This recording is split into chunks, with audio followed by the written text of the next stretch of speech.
7ª temporada do Projeto Mais Milho está no ar. Realização: Canal Rural, Abra Milho e AproSoja Mato Grosso. Patrocínio: Senar Mato Grosso do Sul, Bayer, Ihara, Impasa e Câmara Setorial de Equipamentos para Armazenagem de Grãos da ABMAC, Armazena Mais Agro. Apoio: Vence Tudo, Brevante Sementes e Calpar Calcário Agrícola.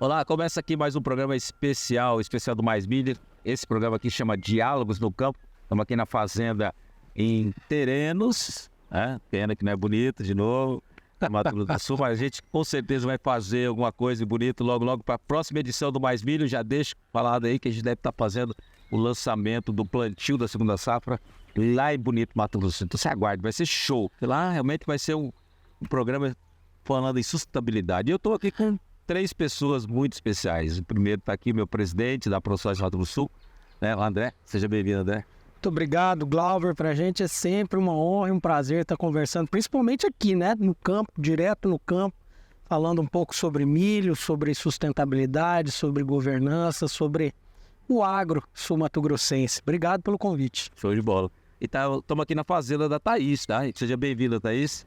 Muito obrigada pelo convite. É uma honra estar recebendo aqui essa equipe de grande satisfação e aprendizado. Você vê que hoje o troço está mesclado aqui. A gente está com um bugre, que sou eu. A gente está aqui com o japonês.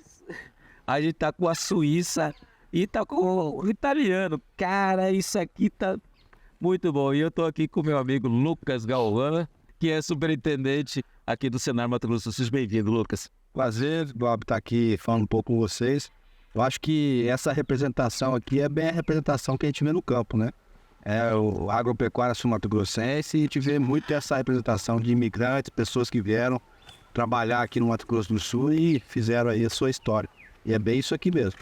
Interessante, né? Então vamos começar aqui com o meu presidente. Presidente, a gente está falando aqui no programa Mais Milho, né? Então a gente está aqui numa propriedade em Terenos, que a gente passa pela frente ali, tem um milho muito bonito. Tem uma expectativa de produzir mais de 100 sacas por hectare, né? Numa região que a gente não esperava, até uma região que tem déficit hídricos aí na segunda safra. Fala um pouquinho como é que está a cultura do milho no Mato Grosso do Sul. Haja visto agora que a gente tem cada vez mais demanda, né? Tem aqui fábricas de etanol, então isso é muito interessante. O Mato Grosso do Sul, Glauber, ele passou a ver o milho de uma maneira completamente diferente da tradicional, né? Você lembra bem que a gente falava milho, safrinha, né? O que é uma safrinha? Uma pequena safra, né? Então, era 30%, 10%, podia 30 sacos. Sempre muito arriscado, né? Sempre uma cultura de alto risco, produtividade moderada, né? Modesta, adubação pífia, às vezes fazia um nitrogêniozinho quando sobrava um dinheiro, mas era assim, eu lembro que quando a gente falava em milho safrinha de 70, 80 sacos, era para plantar com 100 kg de ureia, olha lá, né? Pegava, comprava uma semente qualquer. E hoje o agricultor sul-mato-grossense aprendeu que a segunda safra é tão importante quanto a primeira, vendo uma complementação da renda muito importante com o milho segunda safra. E não distante a gente vê a qualidade do milho sul-mato-grossense. Ontem você estava em Maracaju, viu a qualidade do milho que tem ali. Maracaju já é uma região muito produtora de milho há algum tempo já. É o maior município produtor do estado. Agora, quando a gente vem a Terenos, né, e aí a gente passa toda aquela região que antes era uma pecuária mais extensiva e que hoje a gente consegue ver milho de qualidade, né? A hora que a gente entrou na fazenda aqui, a qualidade dos milhos da Thaís é impressionante, né? Milho é milho de primeira safra, milho verão, né? Sanidade, qualidade e muito atrelada às boas práticas operacionais, né? Então você percebe que a produção vai ser alta em função do alto nível de investimento, de tecnologia, de conhecimento que o produtor tem empregado. É um retrato do bom produtor sul-mato-grossense, né? É isso, você que é produtor, você estava falando aqui no caso da propriedade, você falou que vocês não investiam tanto no milho na segunda safra, né? E para esse ano vocês falaram assim, vão fazer diferente aqui. Conta o porquê e o que vocês fizeram diferente. A gente procurou investir mais em adubação, investir mais na tecnologia dos milhos, investir mais em micronutrientes, visando uma maior produtividade, porque a gente viu que esse solo ele é muito produtivo e ele tem essa capacidade. Então, deu certo que esse ano a gente teve mais chuvas, então está sendo uma safrinha com um período mais chuvoso, então isso colaborou para que essas expectativas de produtividade sejam altas. Então, nossa decisão foi investir mais em tecnologia e adubação. O que vocês viram colhendo de média aqui? Nas 2 últimas safras, em 2020 e 2021, a gente colheu 45 sacos de milho, exatamente. Mas vocês não adubavam? Adubava, exatamente. Só que eram períodos secos. Então, a gente teve vários dias secos, né? Então, isso diminuiu a produtividade. No ano passado, no 21, 22, foi 93 de média. Opa! Então, já melhorou bastante, né? E é bom complementar que nessa primeira safra, era a nossa primeira safra em terrenos. Então, a gente também estava se adaptando a essa condição do centro do Mato Grosso do Sul. Então, era uma propriedade com mais argila. A gente foi se adaptando com então, as variedades e tudo mais. Quando você fala daquele 45, foi a primeira safra que vocês falaram aqui. Foi, exatamente. Mas vale lembrar, Glauber, o seguinte, só para contextualizar, o Mato Grosso do Sul teve uma frustração de safra em 2021 muito importante. Tanto é que a média geral do estado ficou em 45, 43 sacos. Eu colhi 40 sacos também e minhas áreas já tinham 7 anos de milho já. E assim, realmente foi muito complicada a safra 2021. A 22 foi uma safra muito boa, Mato Grosso do Sul fechou com acima de 90 sacos também. Né? E agora tem sinalizado uma ótima safra aí para ele. Está esperando o quê? Tem uns 140? Exatamente, 140. Você viu para essa produção. Você vê o retrato do produtor sul-mato-grossense, Glauber. A Thaísa é bem o que a gente chama de produtor sul-mato-grossense antenado, porque a despeito de alguns que investiu menos nessa safra, eles apostaram todas as fichas aí dentro de uma cultura que está em pleno desenvolvimento, né? A gente está com um processo de industrialização, a gente está com uma capacidade de moagem desse milho aqui dentro do estado e eles estão enxergando essas oportunidades, além de colocar a fertilidade no solo, né? Então isso é bastante importante, uma tecnologia que a gente vê aí que tem tudo a ver com o nosso estado. Perfeito. Lucas, você que é do superintendente do Senar, e a gente precisa tanto do Senar, de qualificação de mão de obra, né? Cada dia mais máquinas mais especializadas. É claro que tudo muito futurista, daqui a pouco, né, você vai estar operando lá com o joystick, né? Tudo, mas enfim, vai chegar ainda, mas mesmo assim vai precisar de mão de obra. Como é que vocês estão atuando aqui no Mato Grosso do Sul, principalmente nesse setor do milho? Esse é o desafio, Glauber, de trazer mais conhecimento para a mão de obra que trabalha no campo em regiões onde não existia a cultura, por exemplo, do milho. É o caso que a Thaísa colocou para nós aqui, que a família já tem experiência em várias outras regiões e vem para uma região nova, tem um período de adaptação, tanto do produtor rural como da mão de obra local, né? Então a gente tem buscado pelo Senar levar capacitações, no caso específico da agricultura aqui na região de Terenos, porque está faltando ainda mão de obra aqui na região. O próprio gerente da Thaísa aqui vem de fora, né? Então a gente precisa trazer oportunidades para a região e a preocupação é sempre trazer esse conhecimento, inovação, né? E com essa pegada da sustentabilidade que está muito forte dos produtores aqui do Mato Grosso do Sul. Então esse é um desafio constante num estado que vem passando por uma diversificação da sua matriz econômica. Tem novas atividades chegando e aquelas que já são consolidadas passam por um momento também de transformação. Esse é um desafio grande do campo. Perfeito. Vou pedir para vocês um momentinho, a gente vai para o primeiro intervalo e já voltamos aí falando mais com Diálogos no Campo.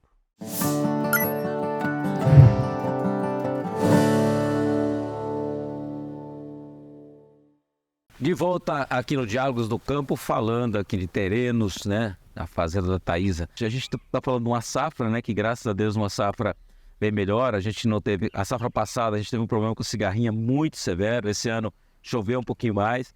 E eu queria perguntar para você, presidente. Você acha, por exemplo, na sua concepção, na concepção da maioria dos produtores aqui do Mato Grosso do Sul, né? E até do Paraná, do norte do Paraná, você acha que a Thaísa, ela arriscou ou ela realmente teve uma visão que pode investir independente do clima vai sobrar fertilidade? Qual que é a sua concepção disso? Na minha opinião, o modelo de gestão que a Thaísa pratica aqui nessa propriedade, ele é bem focado dentro do grupo de produção que eles têm, né? Porque ela não está vendo uma safra, ela está vendo todo o sistema de produção dela e ela coloca a parte da fertilidade já nesse milho, que com certeza reflete para a soja da próxima safra, né? Então ela está enxergando o sistema como um todo. Quando a gente vai na consultoria, né, na consultoria de nutrição e fertilidade, a gente tenta transferir para o produtor algo parecido com essa visão que ela tem, né? É claro que o produtor precisa se preparar para isso financeiramente, psicologicamente, porque não é fácil.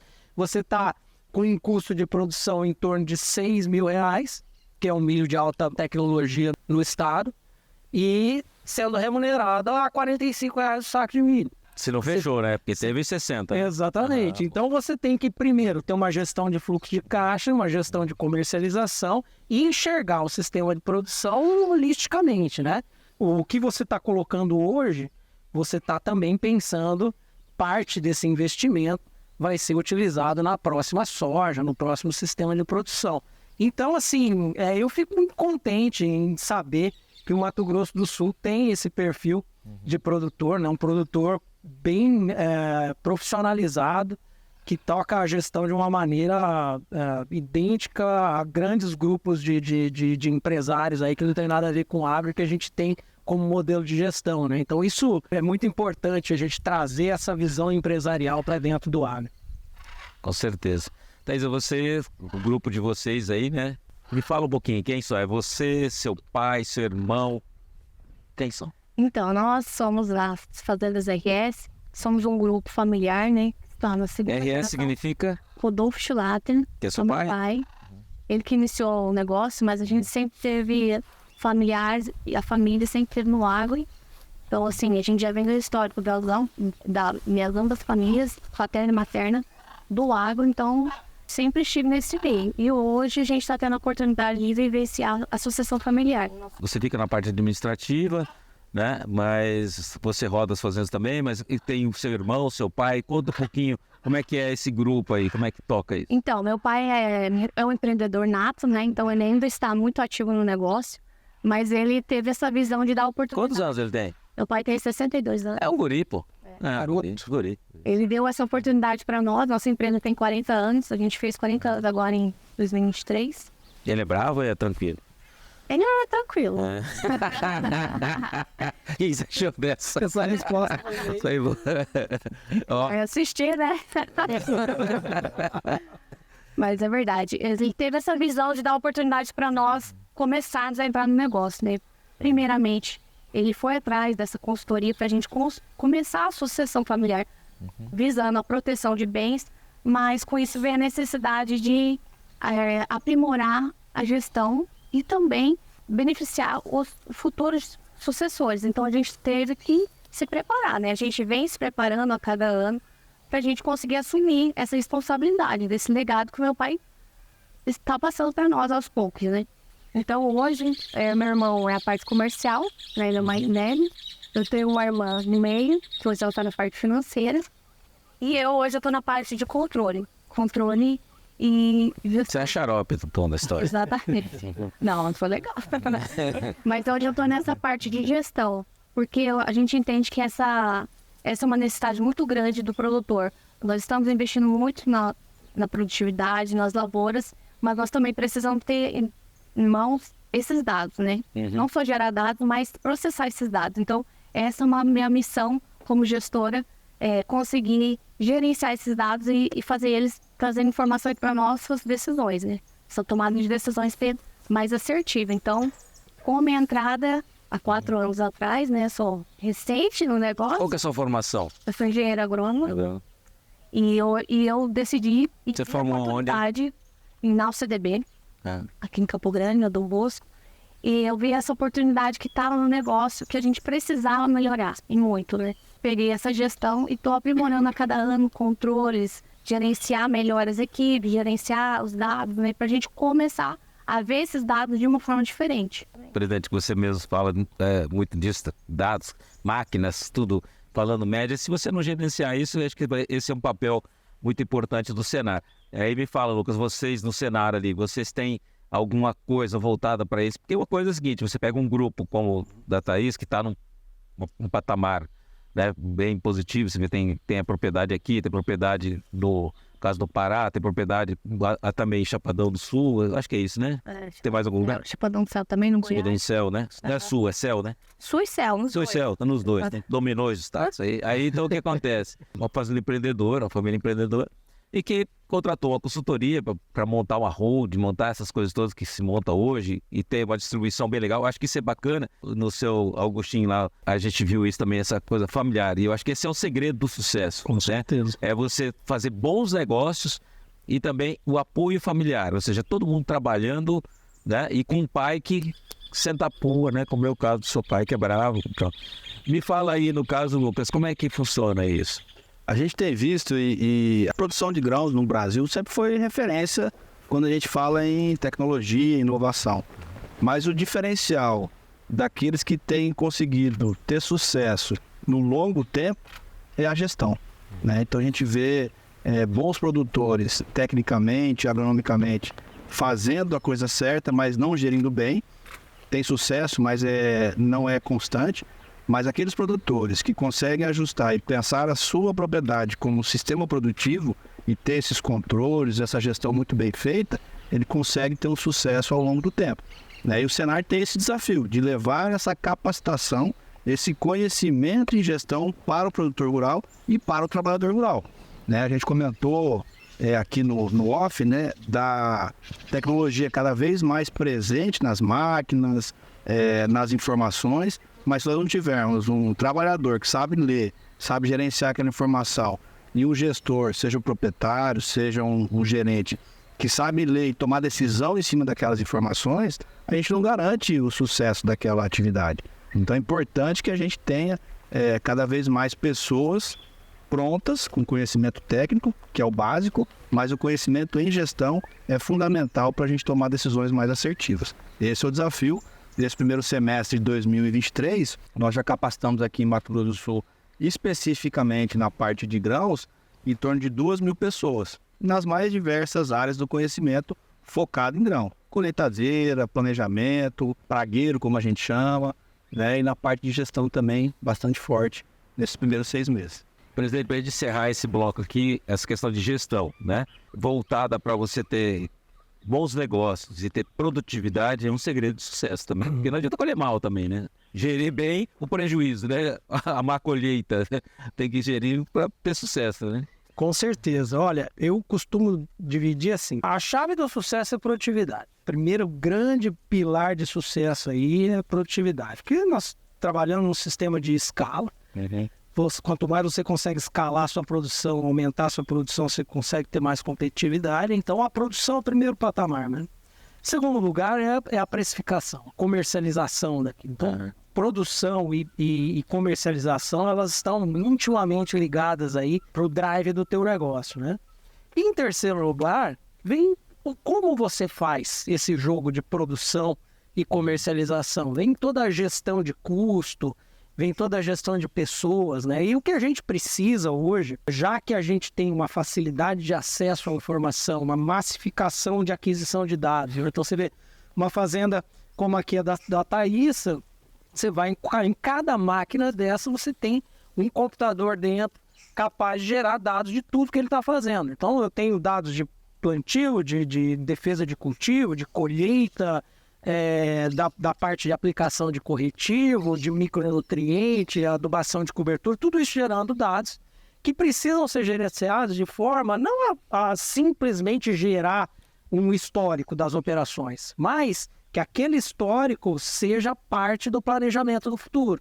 A nossa atividade ela exige muito, assim como toda a atividade empresarial, que você olhe para o passado de uma maneira analítica, né? Planeje o futuro e execute isso de acordo com esse planejamento no presente, né? Esse planejamento, calçado em informações, calçado em dados que vieram direto do campo com qualidade, porque não adianta você gerar dado à toa, né? A máquina está desregulada, gerando um dado ali que aquele dado você não pode usar. Se ela está descalibrada, ela não está imitando o que está acontecendo ali no campo, né? Então, esse dado adquirido com qualidade e utilizado, que é o papel da Thaísa, né? Que ela acabou de fazer, o que ela faz é a controladoria aí, né? Controller, né? Da controladoria. Mas, então, esse dado sendo utilizado para planejar o futuro e sendo executado de maneira responsável, mas com muita mão de ferro ali, é o que vai fazer você diminuir o custo de produção, aumentar a produtividade e também gerar informações ali para quem está comercializando conseguir fazer bons negócios, né? Eu acho que isso é a chave do sucesso. Perfeito. Nós vamos então para o intervalo e voltamos falando um pouquinho mais de milho no Brasil, Mato Grosso do Sul e tudo mais. Não sai daí.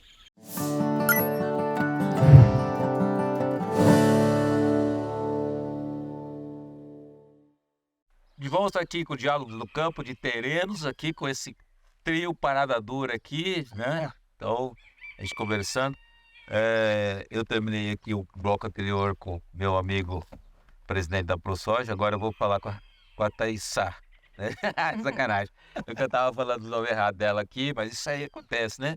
Fiquei preocupado, como diz todo mundo, preocupado com o sobrenome, né? Que é só sobrenome complicado desse povo aí. Menos do Galvão, que eu já estou acostumado. Thaísa, você participa de um programa bastante interessante, né? E eu queria que você falasse um pouquinho da sua experiência, que é a academia, né?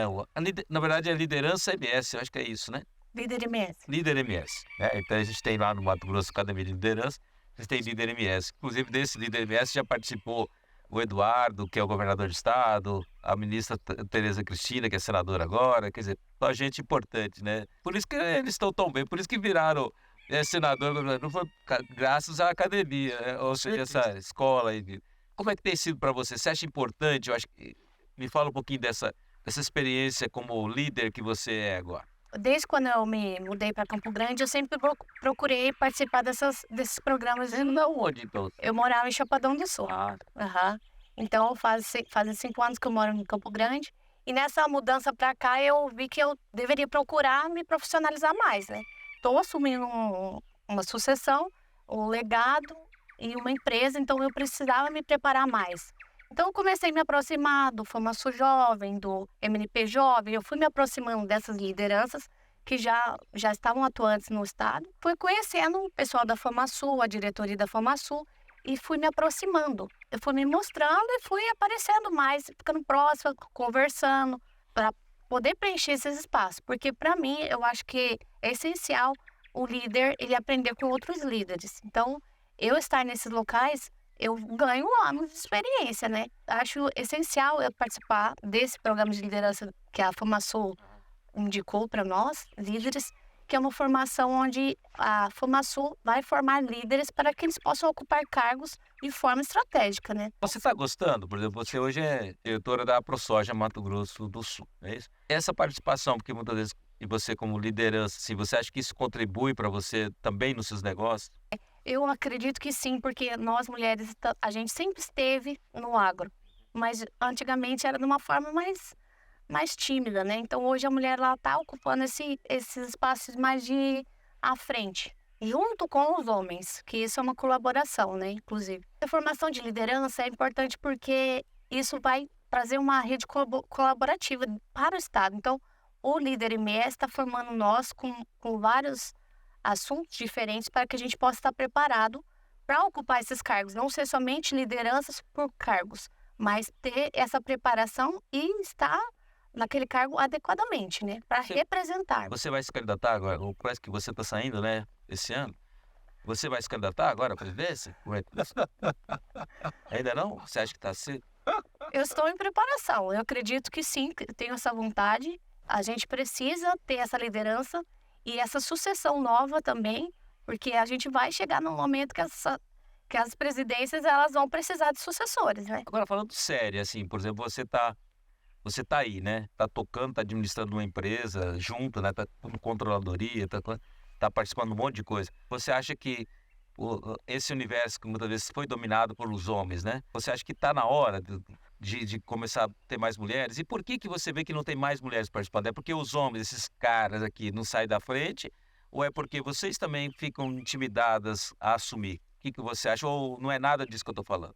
Não, acredito assim, tem se mudado o perfil, né, dessa administração das empresas. Como eu disse, as mulheres, elas estavam no financeiro, eram mais no back-office.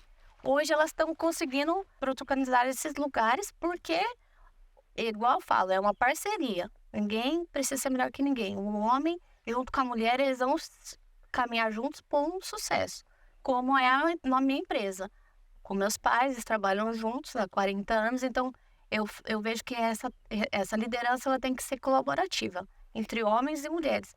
E acredito que são poucas as mulheres que estão nesses cargos representativos. Às vezes, por a gente estar num cargo de representação, a mulher tende a querer se preparar muito mais. Ela quer estar na frente, mas ela quer saber o que ela está fazendo, né? Não só por ocupar.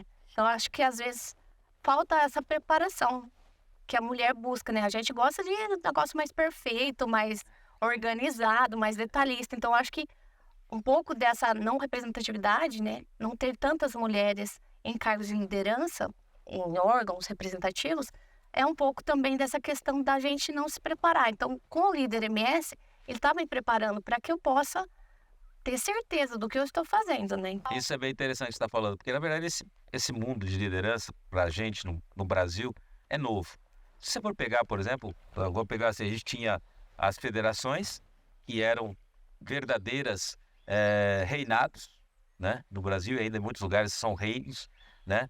E tem um monarca, né? E que não é o caso do Mato Grosso do Sul, não é o caso do Mato Grosso, tem alguns lugares que você tem essa reciclagem, gente nova entrando, por exemplo, você pegar aqui na FamaSul, poxa, você teve vários presidentes, né, que vem vindo, inclusive um agora é governador, e quando você olha, o negócio era meio bagunçado mesmo, né, e agora a gente tem um momento novo. A mulher, de uma certa forma, ela tem umas aptidões diferentes, quando você falou, seu pai é muito inteligente, é um homem sábio, né, tanto que você colocou uma filha no financeiro, porque quem controla melhor o financeiro do que mulher, é difícil você achar um homem que controle tão bem quanto a mulher.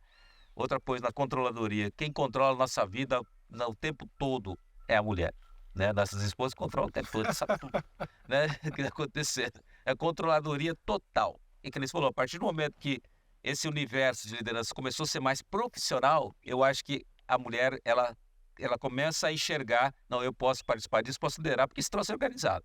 Enquanto é bagunçado, não. Lucas, vamos falar então aí nessa questão do Senar, né?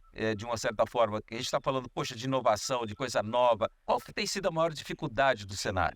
É justamente traduzir o que a ciência, a pesquisa, a academia produz de conhecimento numa linguagem que a gente possa levar ao trabalhador e ao produtor rural.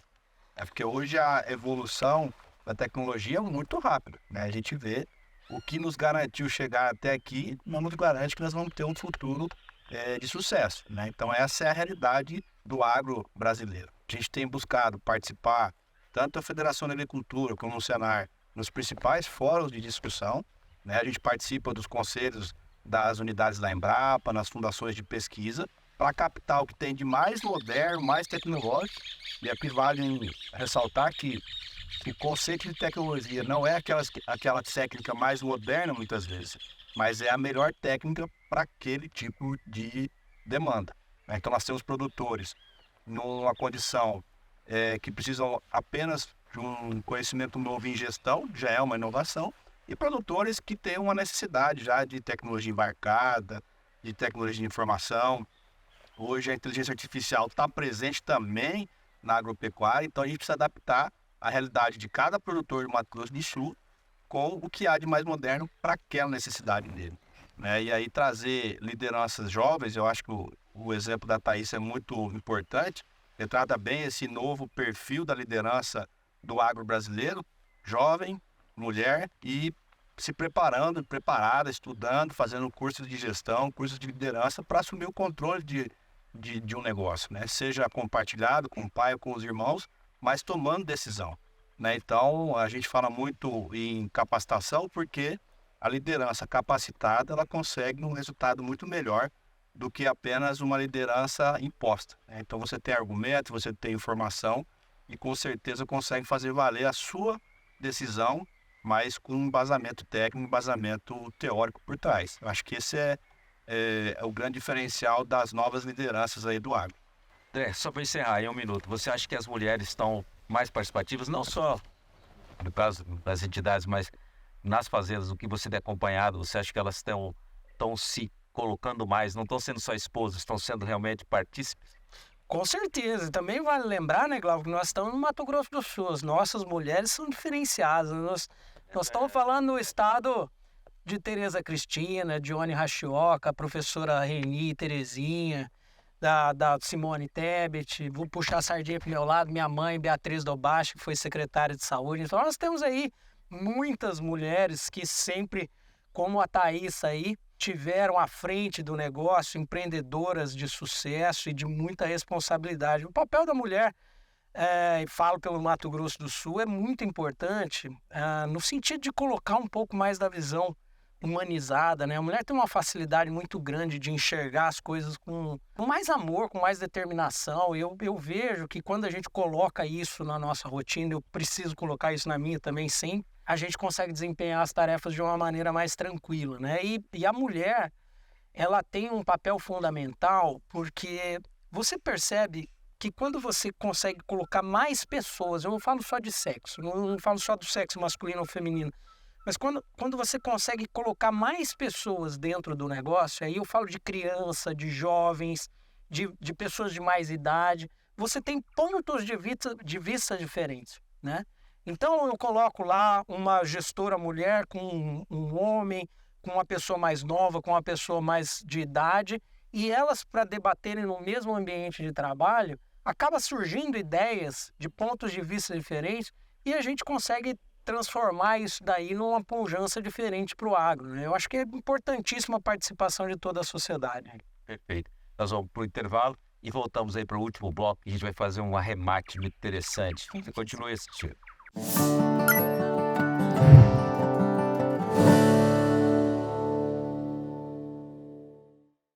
De volta aqui com Diálogos no Campo, aí vamos falar nesse bloco um pouquinho mais sobre produção, produtividade e tudo mais, cigarrinha. Eu quero começar aqui com você, presidente André. Me fala um pouquinho a sua visão, principalmente a questão de cigarrinha.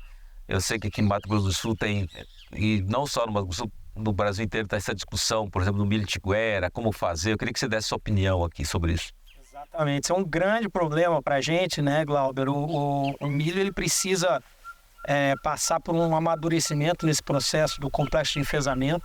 Mato Grosso do Sul tem um projeto, foi uma solicitação dos produtores de milho, fomentado aí pelo governo do estado, e a ProSoja resolveu abarcar essa questão junto com a FamaSul. Nós fizemos uma encomenda técnica para as duas fundações de pesquisa, então hoje a gente tem um projeto que chama Previne, que vai ser amplamente discutido agora em novembro, e a gente trata não só de um ranking de... Vai ter um fórum aqui, né? Um congresso aqui? Novembro ontem um fórum do milho safrinha. Qual que é a data? Não tem de cabeça agora, mas... A gente anuncia depois. A gente anuncia depois aí o fórum. Vai ser muito importante porque ele é nacional, né? Então, a Fundação MS vai trazer isso para Campo Grande. E nesse evento a gente vai ter aí um destaque especial para o complexo de enfesamento, onde a gente vai mostrar todo o avanço de 4 anos de projeto Previne no estado. É um projeto aí que a ProSoja começou junto com as fundações de pesquisa e que hoje a gente já conta com um laboratório de cigarrinha para a inoculação dos molicutes nela. A gente já tem um ranqueamento dos principais híbridos de milho do estado, então a gente consegue ver quais são os mais tolerantes, né, os mais resistentes à doença, e isso faz com que o produtor tenha informação de qualidade para saber qual híbrido plantar. E o que a gente percebeu nesse processo aí de estudo, né, é que o enfesamento do milho ele é uma questão de manejo. Então você precisa ter um manejo nutricional adequado, com um manejo de defensivos adequado, com a escolha dos híbridos adequados, e depois do milho colhido, o manejo da tiguera, né? O manejo da área remanescente aí para que você não tenha milho tiguera aí na área fazendo a proliferação da doença. Isso é um assunto de muito mais de conscientização do produtor, né? Que a gente precisa sempre estar batendo em cima e levando aí as atualizações para que o produtor consiga ter informação suficiente para fazer um bom manejo na fazenda. Uma outra pergunta que eu quero fazer para você é a questão do fechamento do milho. o produtor aqui no Mato Grosso do Sul, ele fechou, ele vendeu uma parte antecipada ou não? Nós temos aí da safra, a safra 2022 aí, ela andou bem, né? Então nós estamos praticamente 100% comercializados. A safra 23, ela não passa de 30% comercializada. Então o produtor estava muito ressabiado em fazer negócio com o milho no ano passado, e a gente estava com o milho na casa de 60, 70 reais, mas o produtor não fez trava. Nós tínhamos duas realidades. O produtor que estava capitalizado e fez a aquisição dos insumos para plantio da segunda safra de forma à vista, né, antecipada, então ele não travou milho para isso. E a gente teve aquele produtor que realmente só travou os insumos diretos de produção e acabou não investindo tanto no milho, né? Estava vendo ali que a cultura caiu de preço, estava caindo o preço, não tinha feito trave e acabou não investindo tanto no milho. Nós tivemos uma migração do milho para o sorgo, algo abaixo dos 10% da área plantada, então a gente deve ter aí os 130 mil hectares de sorgo esse ano, uma estimativa nossa, dentro de um horizonte de 2 milhões de hectares de milho, né? 2 milhões e 100. Então o produtor não fez essas travas e ainda está fazendo a comercialização de maneira bastante lenta, né? O que, somado a um recorde de produção que a gente espera aí nessa safra de milho, né, Thaísa? Vendo os milhos da Thaísa aí, a gente vê que o Mato Grosso do Sul tem muito milho para colher e muito milho de fora também. A gente não está muito otimista em relação a preço futuro, né? Mesmo com toda a questão da Ucrânia, né, dessa saída da Rússia do mercado, e, enfim, o milho reagiu nos últimos dias aí, mas a gente assistiu uma reação em torno de 2,5% a 3%, né? Muito milho no mercado, indicando aí uma necessidade grande, não só de armazenagem, que é um problema seríssimo no Mato Grosso, Brasil inteiro, mas também de industrialização, de processamento desse produto dentro das suas divisas, dentro do nosso estado, para gerar mais produtos e consumir mais esse milho produzido, né? Perfeito. Thaísa, como é que foi vocês, no caso do grupo de vocês venderam a parte do milho, quantos por cento, ou não venderam nada, como é que tá aí? Então, a gente comercializou cerca de 45% no nosso milho. Então, esse vendeu valores de 60, 70? Sim, a gente fez algumas ferramentas e foi fechando as ferramentas com o passar dos dias, né? E, então a gente tem muito milho ainda a ser comercializado. Temos também a questão... Por que não venderam mais? Tipo assim, 60%? Por conta dos preços, né? Não, eu tô dizendo assim, porque quando vocês foram pensando da safra passada para essa, né? Quando você foi plantar, né? Quando a gente foi plantar essa safra lá atrás, do ano passado, o preço estava 65, 70, tinha bons preços naquele momento, né, para você travar. Sim. E eu noto que o produtor não travou. Muito produtor fala assim, porque eu acho que não sabia quanto que ia colher. Não sabia o seguinte, você vai ser uma média de 100 sacos, você poderia ter vendido pelo menos 60%, vamos por assim, né, ou 50%. E então tem muita, que eu não sei se é uma desculpa, porque o produtor achou que ia para 80%, né, ou se realmente ele estava com medo. Eu não sei, isso aí, entendeu? As duas coisas. Eu acho. Você vê, o Mato Grosso do Sul é um estado um pouco diferente em relação à comercialização de milho, porque nós temos um veranico muito forte, não só um veranico, a seca forte, e temos geada, né? Então, isso atormenta o produtor sul-mato-grossense. As ferramentas de trava para milho, elas não são muito fortes. Mas você está falando, presidente, de 30% vendido, né? Não, sabe, eu acho assim, eu concordo, por exemplo, você pensar quando você tem um patamar de preços, preços bons, assim, claro que a gente já teve problema de achout lá atrás, mas num momento como esse, pelo menos 50% teria que estar vendido. Então eu acho muito complicado explicar o inexplicável, sabe? Então, e aí, Thaís, o que você me fala? Essa comercialização foi no norte, né? Mato Grosso e no Pará. Aqui na região do Chapadão do Sul, Tereno, Chapadão do Céu, nós não vendemos nada, por conta que nós temos a armazenagem, né? Então é um outro tipo de estratégia nosso, por ter armazenagem, a gente consegue segurar mais tempo. Então, mas daí essa armazenagem, então, vocês seguraram porque vocês achavam que o preço ia melhorar? Exatamente. Então, tá vendo? Então, e aí no caso, aí você pega num lugar que o produtor não... Aí no caso dela foi muito interessante, né? como vocês não tinham armazenagem em alguns lugares, lá vocês venderam, porque senão a trade não recebe, né? Como é que você vai vender? E aí tem muito produtor que não vendeu, né? E agora está sendo obrigado a vender na marra, recebendo 8 a 10 reais a menos, porque como é que a trade vai receber se você não comercializou com ela? Não vai receber seu milho, né? Então, ou seja, né, no caso de vocês deram sorte numa estratégia aqui no lugar, né? E no outro que vocês tinham armazém, no caso, não pode comercializar. Então a gente espera que realmente o preço melhore, mas também a expectativa não é grande coisa, né, Thaís? E Lucas, essa parte o Senar, nessa parte comercial, ele se envolve ou acaba não se envolvendo? Nós temos algumas ações, algumas em parcerias com a ProSoja, por exemplo, que é nas palestras e nos eventos que a gente ajuda a divulgar as informações, né? A CNA tem um projeto que é chamado Campo Futuro, que coleta informações de custo de produção em várias praças do Brasil, e Mato Grosso do Sul a gente faz em várias regiões, e ali se tem o custo operacional, o custo total, o custo efetivo, e essa ferramenta, através dos boletins que a FamaSul, a ProSoja e o Senar publica, a gente tenta dar um norte para o produtor rural, né? Mas a estratégia é individual, né? Por mais que a gente tenha uma orientação, a gente coloca as informações ali de perspectiva, de histórico, para a gente poder olhar o que aconteceu, mas tem produtor que está mais alavancado, tem produtor que tem uma condição melhor, pode esperar, tem produtor que está com uma estratégia de armazenagem já muito bem estabelecida, então é muito peculiar, muito particular, né? Mas a gente tem visto, e principalmente nas últimas safras, nós tivemos problemas, como o nosso presidente André colocou, a Thaís colocou, então os produtores ficaram um pouco receosos.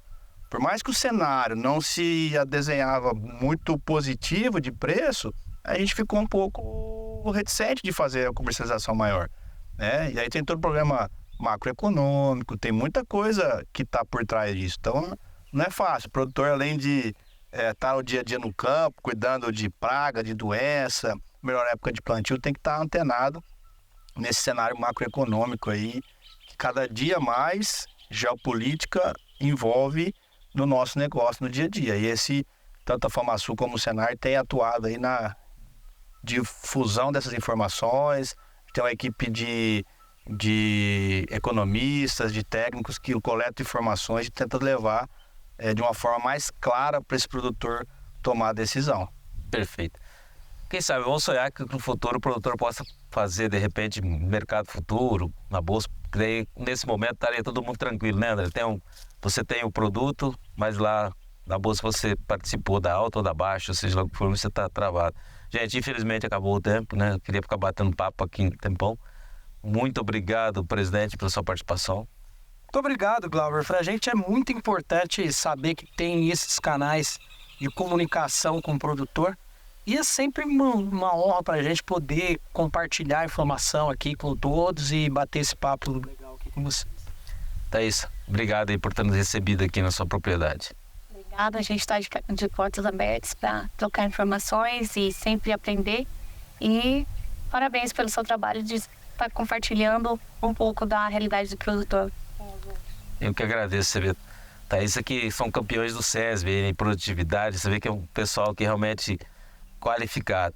Lucas, parabéns aí pelo seu trabalho, pela sua condução, obrigado aí pelo apoio. Obrigado, eu que agradeço e como foi falado tanto pelo presidente como pela Thaísa, eu acho que a informação é um dos principais insumos da produção.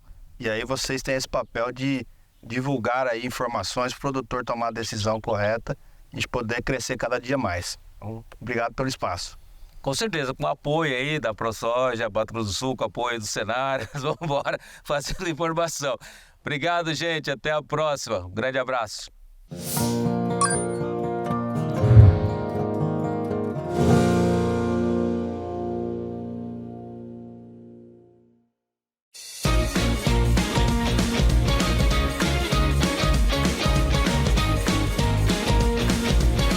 A 7ª temporada do Projeto Mais Milho está no ar. Realização: Canal Rural, Abramilho e a ProSoja Mato Grosso. Patrocínio: Senar Mato Grosso do Sul, Bayer, Ihara, Impasa e Câmara Setorial de Equipamentos para Armazenagem de Grãos da Abimac, Armazena Mais Agro. Apoio: Vence Tudo, Brevante Sementes e Calpar Calcário Agrícola.